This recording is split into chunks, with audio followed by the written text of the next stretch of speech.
Sean bienvenidos a una explicación de los componentes fundamentales de los sistemas de guías de onda.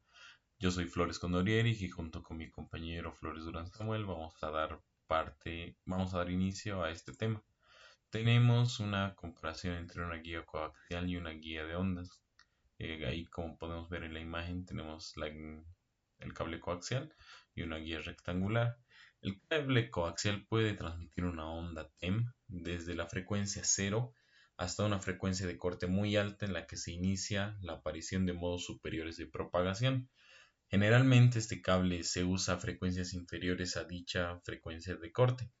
El rango de operación en el modo dominante TEM es suficiente para transmitir varios canales de televisión o datos a varios megabits por segundo. Entre otros, su empleo es común en sistemas comerciales de distribución de televisión por cables, circuitos cerrados en edificios y conexiones entre aparatos electrónicos de computación. Por el otro lado también vemos lo que es una guía rectangular, que a frecuencias bajas esta estructura no puede transmitir nada, pues todos los modos posibles de propagación son evanescentes. Para una guía de dimensiones prácticas es preciso usar frecuencias altas a partir de la frecuencia de corte del modo dominante, que sería el modo TE 1.0, como hemos visto en explicaciones anteriores, y hasta un poco antes de alcanzar las frecuencias del corte del modo siguiente. Esta operación monomodo se puede obtener en un rango de frecuencias muy ancho y su capacidad de transmisión de información es mucho mayor que la de un cable coaxial. Ahora pasemos a lo que es la atenuación. Dentro del cable coaxial, su coeficiente de atenuación aumenta continuamente con la frecuencia, como podemos ver aquí en la línea roja. A medida que vamos avanzando en el rango de la frecuencia, la atenuación es aún mayor. Y tenemos también que la guía de ondas rectangulares, su coeficiente de atenuación es mínimo en un cierto rango de frecuencias. A medida que vamos avanzando en el rango de la frecuencia, la atenuación llega a ser bastante baja y llegamos a 0.1 de atenuación como bajo y luego se va manteniendo. Luego tendríamos la dispersión. En el cable coaxial, como la onda de propagación es TEM y la velocidad de fase es prácticamente independiente a la frecuencia, dentro del rango de operación la dispersión de los componentes de una señal modulada es insignificante. Y dentro de las guías de ondas rectangulares, en este caso la velocidad de fase sí es dependiente de la frecuencia y las bandas laterales de una señal modulada sufren retrasos que se traducen en dispersión y eh, distorsión de la señal recuperada. Como podemos ver en el polietileno, la atenuación es muy alta y en una guía rectangular la atenuación es bastante baja en el rango de la frecuencia. Luego tendríamos la potencia de transmisión, máxima de transmisión. Tanto en el caso de un cable coaxial como en el de una guía, el factor que limita la potencia máxima que se puede transmitir es el dieléctrico, cuyo aislamiento no debe romperse al aplicar los campos eléctricos asociados con la potencia. Si el nivel máximo permisible del campo eléctrico es superado, ocurrirá el rompimiento de aislante. Ahora también tenemos las ondas estacionarias en guías de ondas. En el caso de las guías huecas es posible analizar ciertas características, como es una guía de onda rectangular de transmisión a base de la teoría de circuitos, de modo similar al análisis de una línea de dos conductores. En efecto, dentro de una línea de una guía puede haber reflexiones y ondas estacionarias. Estas se pueden reducir empleando técnicas de acoplamiento con elementos que presenten cierta impedancia o admitancia, al igual como se vio en el caso de líneas usando stubs. La carta de Smith también puede emplearse en estos casos. Supónganse que una especie de tornillo o mini poste metálico se encuentra en el interior de una guía rectangular, tal como se muestra en esta figura, en la 5.3. Para efecto del análisis que procederá, conviene elegir la posición del obstáculo en el eje Z igual a 0. El poste se interpone al paso libre de las ondas y electromagnéticas desde la base de la guía hasta una cierta altura. 5.2 Onda estacionaria en guía de ondas. Una onda estacionaria es un patrón de oscilación que resulta de la interferencia o superposición de dos ondas viajeras de igual frecuencia y amplitud que se mueven en dirección opuestas a través del mismo medio. El nombre estacionaria se debe a que el patrón de ondas no se propaga, o sea, no viaja horizontalmente. En su lugar, parece vibrar verticalmente en el mismo lugar, como si estuvieran detenidas. ¿Cómo se forma? Se forma con una onda incidente progresiva. Es la energía que se propaga hacia la carga. Como podemos ver aquí en el ejemplo, es nuestra onda roja. Una onda reflejada, regresiva, que es la parte de esa energía que rebota de vuelta hacia la fuente debido a una desadaptación de impedancias, como también podemos ver aquí un ejemplo en nuestra imagen, que es la onda azul. Teniendo esas dos ondas, tenemos una superposición, que es la suma de la onda incidente y la onda reflejada, genera el patrón de la onda estacionaria, como podemos ver aquí eh, en la imagen, que es la onda verde. Cuando la impedancia de la carga no es igual a la impedancia característica de la línea, se produce una reflexión, que esta forma la onda estacionaria. Bueno, otra manera de poder ver esta onda estacionaria es suponiéndonos que una especie de tornillo o mini poste metálico se encuentra en el interior de una guía rectangular, tal como se puede ver en nuestra figura. Por efecto de análisis que procederá, conviene elegir la posición del obstáculo en CT es igual a cero. El poste se interpone al paso libre de las ondas electromagnéticas, desde la base de la guía hasta cierta altura. Bueno, como dijimos, tenemos la imagen 5.3, que en esta tenemos una guía de onda rectangular, que es el conductor metálico hueco, con dimensiones internas A y B, utilizado para transmitir energías electromagnéticas de alta frecuencia. También tenemos el poste o tornillo metálico, que es un cilindro conductor insertado perpendicularmente a la pared más ancha de la guía A. Tenemos el eje de propagación Z, que indica la dirección en la que viaja la energía. También tenemos la posición de referencia, que es Z igual a cero, que es el punto elegido para, para el análisis de impedancias que se colocó justo en el centro del poste. Eh, los componentes E sub Y y H sub X del modo dominante de propagación energía están dadas por la ecuación 424 y 425, que fueron la que vimos en anteriores temas. Si se considera que estos campos viajan en la dirección positiva de Z, de izquierda a derecha, hacia el obstáculo, este también podría ser una carga final de la guía. Y si se bautiza, por lo tanto, como incidentes, sus expresiones matemáticas correspondientes a partir de la ecuación 424 quedan de la forma de las ecuaciones 5.1 y 5.2, que dice que E sub y es igual a E sub i por seno pi x sobre a por Euler elevado a j por beta por z, y h sub x, que es igual a menos E sub i por beta por omega por mu, por seno por pi x sobre a por Euler elevado a la menos j beta por z.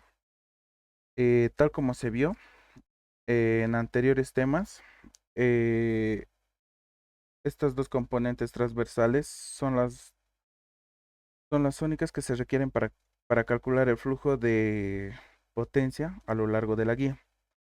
Si en el origen elegido hay un obstáculo o una carga, se intuye que habrá una onda reflejada, viajando en el sentido negativo de z, cuyos componentes transversales serían E sub y es igual a E sub r por seno de pi x sobre a por Euler elevado a la j beta por z.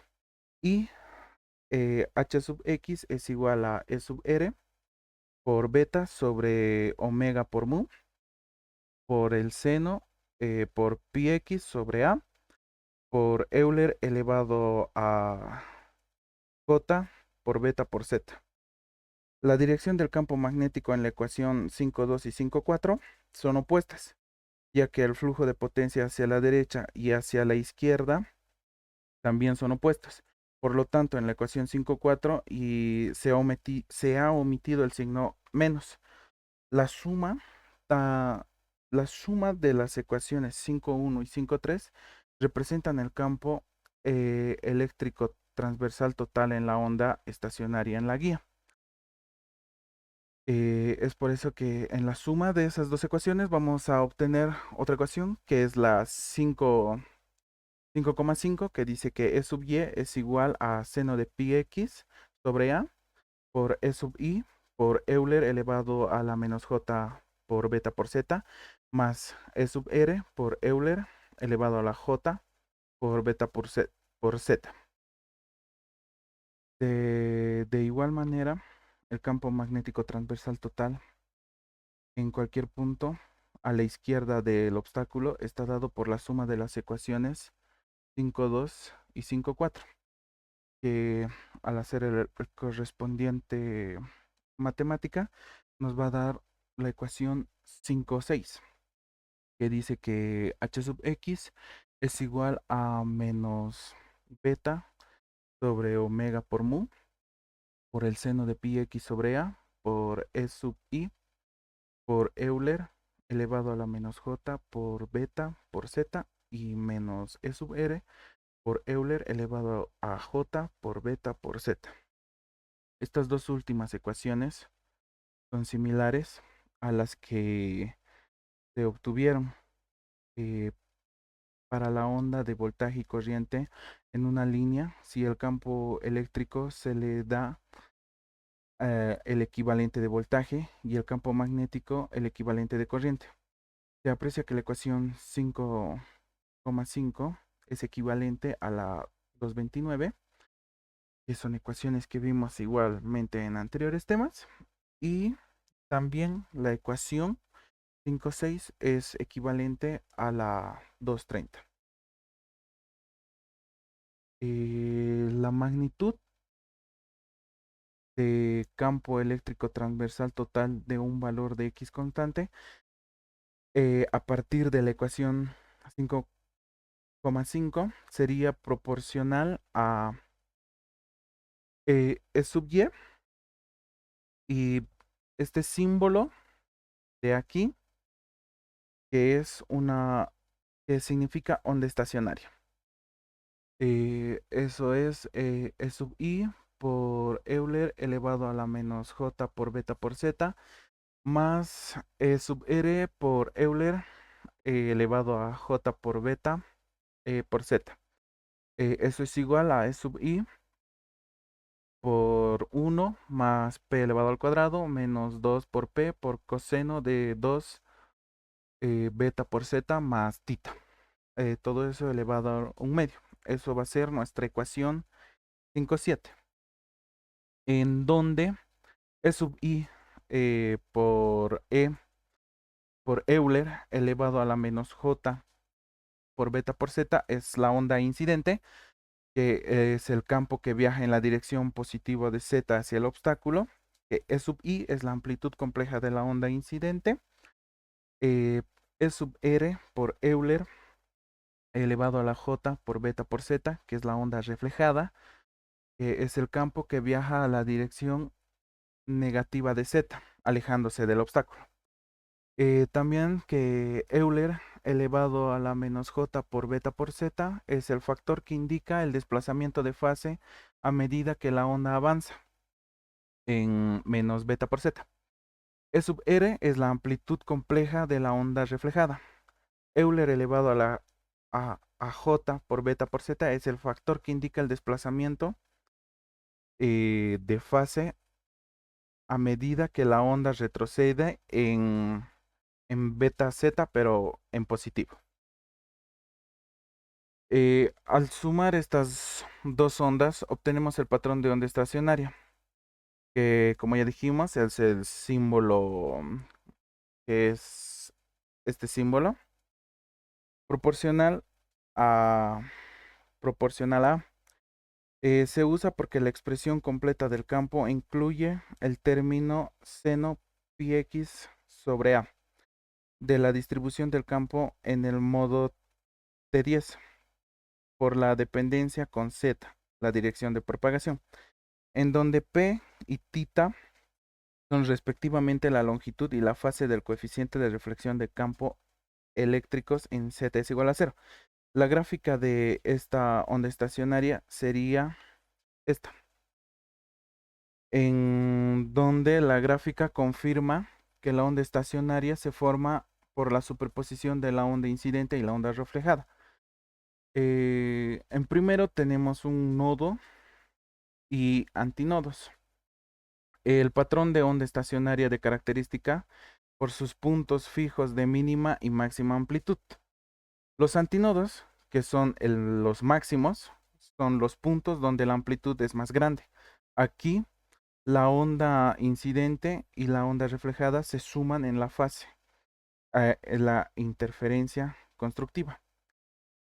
En nuestra gráfica, esta parte sería nuestra amplitud en antinodos, que dice E sub i por 1 más p. Y los nodos, que es lo mínimo, son los puntos donde la amplitud es más pequeña. Aquí la onda incidente y la onda reflejada se restan, que es la interferencia destructiva. En nuestra gráfica sería esto nuestro nodo. La intensidad del campo eléctrico de esta onda estacionaria podría medirse deslizando una pequeña sonda a lo largo de la guía, en forma similar a como se explicó para el cable coaxial rígido. Sin embargo, no debe olvidarse que la ranura seleccionada para deslizar dicha sonda no debe interferir con la distribución de corriente en la pared de la guía. Una ranura conveniente sería a lo largo del centro de la pared superior. En lo largo de la corriente tiene la misma dirección que la elegida para la ranura, cumpliéndose a la vez que x es igual a constante. Como generalmente se usa un detector de onda estacionaria, es preciso definir aquí también una relación de onda estacionaria de campo eléctrico, similar a similar al BSWR, definido en el caso de líneas. Si esta relación designada como ROE, relación de onda estacionaria, a partir de la ecuación 5.7 y también basándonos en la figura 5.3, vamos a obtener la ecuación ROE, que es la 5.8, que dice que ROE es igual a 1 más P y 1 menos P, que es igual a E sub Y máximo sobre E sub Y mínimo. Evidentemente, con el mismo detector se puede obtener la posición de los valores máximos y mínimos de la figura 5.4, que es esta, ¿no? La que hemos visto, sus máximos y sus mínimos. Con respecto a la posición del obstáculo, como las mediciones son más precisas a cierta distancia del obstáculo, la curva obtenida se puede extrapolar fácilmente hasta llegar a la posición del obstáculo o carga. Continuando, tenemos el 5.3, que es la matriz de dispersión. La matriz de dispersión o matriz S es una herramienta matemática fundamental utilizada en el análisis, diseño y caracterización de circuitos que operan a frecuencias altas. Su función principal es describir cómo una red lineal con múltiples puertos interactúan con una onda de potencia que inciden sobre ella.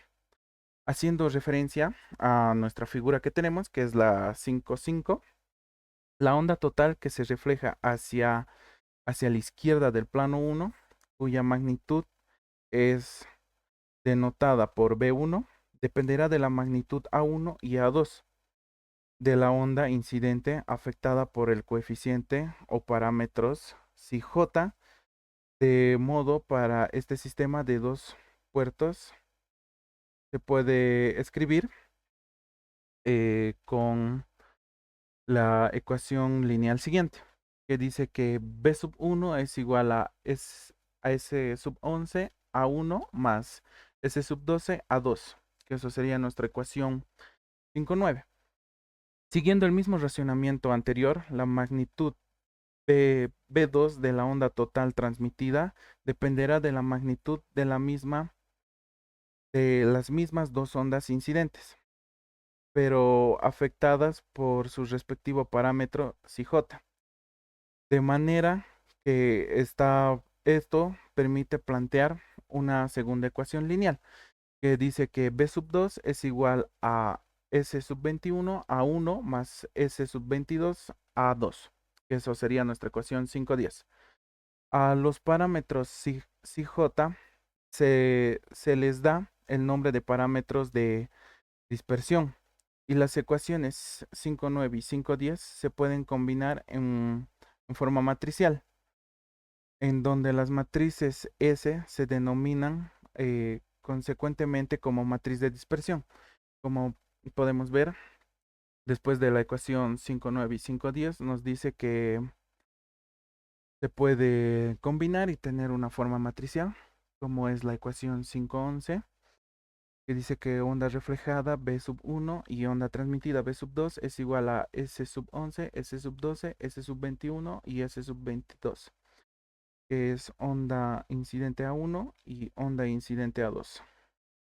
Nótese que si la guía está terminada en una carga no reflejante, entonces A2 es igual a 0. La matriz de dispersión se puede obtener en base a mediciones relacionados la magnitud de cada onda con la potencia que transporta. Este método permite usar los campos de línea de transmisión trabajado con voltaje y corriente, equivalentes en lugar de campo. El mismo desarrollo del anterior que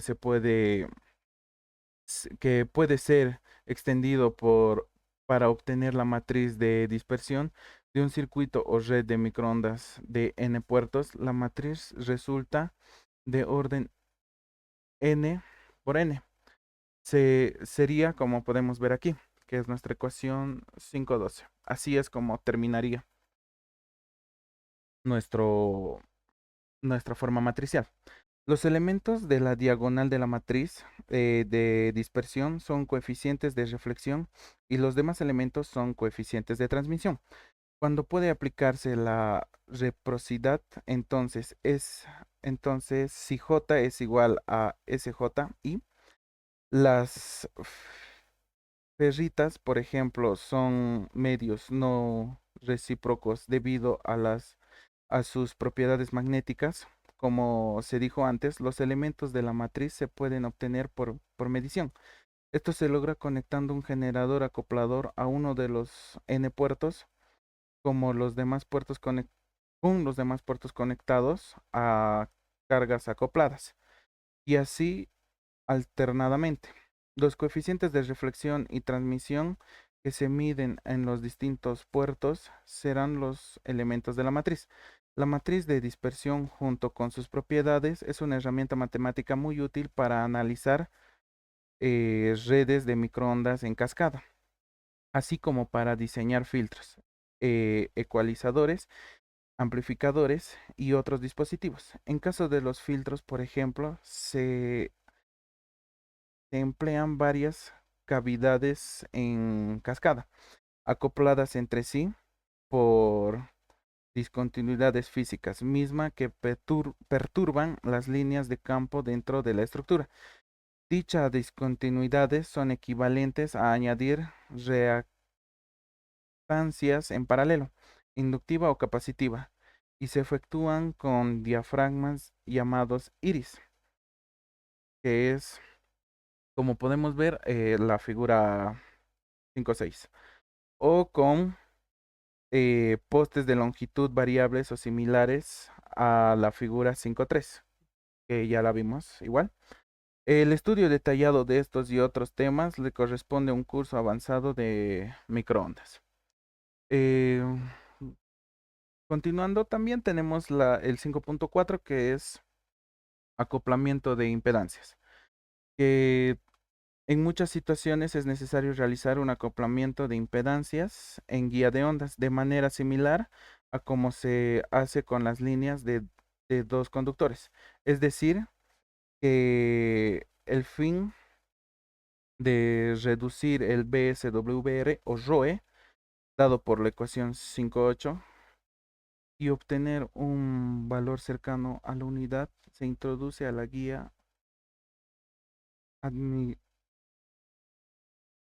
admitancias en paralelo, así como en las líneas de dos conductores se añaden stubs en paralelo. Las admitancias en paralelo que se usan en la guía de onda son realizables por medio de diafragmas o láminas delgadas llamado írises, que producen una especie de ventana en el interior de la guía en cuestión, como podemos ver en la figura 5.6. Otra forma de lograr producir dichas admi- admitancias es la introducción de postes o tornillos, como podemos ver en la figura 5.7. En nuestra figura 5.6 tenemos un iris, se forma de dos láminas transversales en la guía. La susceptancia equivalente que se obtiene depende de la dimensión de la guía y la distancia entre las láminas. El grosor de estas debe ser pequeña con relación a la longitud de onda trabajada. Como vemos, tenemos un iris capacitivo y un iris inductivo. Sin duda, el lector intuye que estas discontinuidades físicas deben satisfacer las condiciones de frontera electromagnéticas en sus superficies, aun cuando se está transmitiendo en el modo dominante T10. Estas condiciones de fronteras adicionales requieren la representación de modos de propagación superior, lo cual complica enormemente el análisis matemático del problema. Afortunadamente, dichos modos superiores son evanescentes cuando la guía trabaja en el modo dominante. Están localizados muy cerca de la discontinuidad y a cierta distancia de esta se hallan alternamente atenuadas. En profundizar sobre la deducción de las fórmulas para calcular las susceptancias equivalentes de las írisis y postes pueden ser consultadas en varios libros o en algunos artículos técnicos citados en secciones finales de referencia. Eh,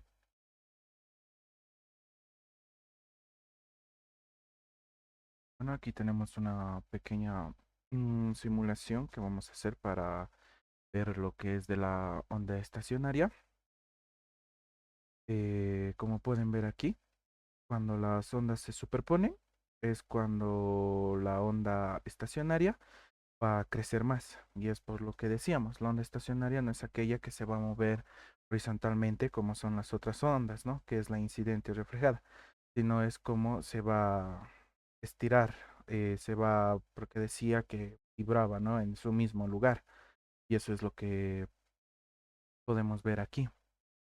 Cuando viene, se superponen, la onda estacionaria crece.